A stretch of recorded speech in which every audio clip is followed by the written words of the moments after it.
quiet, atmospheric tone. Looking at the quiet streets of Buenos Aires in 1960, it feels far removed from the devastation of Europe. It is an unlikely place for a high-stakes intelligence operation. But inside a parked car, 7 men wait in complete silence. They are Israeli Mossad agents, and they are preparing to commit an illegal kidnapping. Their ultimate target is the fugitive, Adolf Eichmann. Eichmann didn't patrol concentration camps. He sat at a desk. In 1942, he organized the Wannsee Conference at this villa outside Berlin, meticulously drafting the logistics to systematically exterminate 11 million Jewish people across Europe.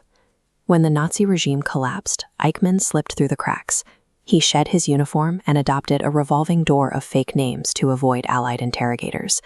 His cover was briefly blown by a mandatory SS blood-type tattoo under his left arm, but security in post-war prison camps was chaotic. Eichmann escaped and eventually used secret escape routes managed by the Catholic Church to flee across the ocean to South America. Millions of his victims were now dead, yet the man who engineered their murder manipulated the messy aftermath of the war to secure a quiet, comfortable life for himself. Justice had completely stalled. That vacuum of justice frustrated Fritz Bauer. As a German Jewish prosecutor, he received a highly credible tip placing Eichmann in Argentina. But Bauer faced a massive obstacle. The West German justice system was still heavily populated by former Nazis. If he filed an official extradition request, this network of sympathetic officials would almost certainly warn Eichmann to run. So Bauer bypassed his own government entirely. Risking his career and his freedom, he secretly passed the intelligence directly to the State of Israel. Mossad was highly skeptical at first. When an agent scouted the address in Buenos Aires, they found a shabby little house on a dirt road. It did not fit the profile of a wealthy, former Nazi mastermind. To protect the investigation and force Israel's hand, Bauer executed a strategic misdirection. He planted a fake press release claiming Eichmann was hiding in Kuwait, throwing the German ex-Nazi network entirely off the scent. The legal institutions built to uphold the law were actively protecting the guilty.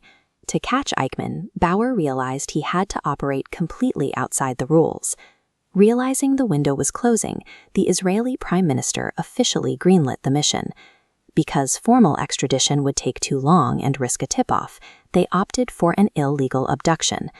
As Eichmann stepped off his usual bus, the agents ambushed him, wrestling him into a ditch and dragging him into a getaway car. At a secure safe house, they began the interrogation. The captive matched physical descriptions, but the definitive SS blood-type tattoo was missing. In its place was a fresh scar. To break his alias, Mossad set a psychological trap. This graphic shows the fake identification number they tested him with. They recited his old SS number, intentionally getting a single digit wrong. Eichmann's deeply ingrained bureaucratic instinct took over. Without thinking, he automatically corrected the officers, revealing his true identity. Now they had to get him out of the country. The agents sedated Eichmann and dressed him in the uniform of an LL airline flight attendant. To bypass Argentinian airport security, the Mossad team posed as a loud, rowdy flight crew, laughing and propping up their heavily inebriated colleague as they walked right onto the plane. The man who had mastered the rules of lethal bureaucracy was finally caught because his pursuers were willing to subvert every standard law of border security. Back in Germany, Fritz Bauer waited desperately in a restaurant until a contact burst through the doors with the news. Eichmann was successfully smuggled to Israel. The subsequent trial in Jerusalem became a massive international event. People around the world gathered to watch the proceedings broadcast on television. On the stand, Eichmann remained cold and unfazed, claiming he was simply following orders. But the prosecution produced a mountain of paperwork proving his unyielding dedication to organizing the genocide. The defining moments of the trial, however, came from the survivors. Their testimonies stripped away the sterile bureaucracy of Eichmann's defense, forcing the world to confront the raw, human suffering he engineered. Eichmann was found guilty and executed in 1962. It took decades for Fritz Bauer's rogue involvement to become public, but his actions proved that defeating systemic evil sometimes demands stepping outside the law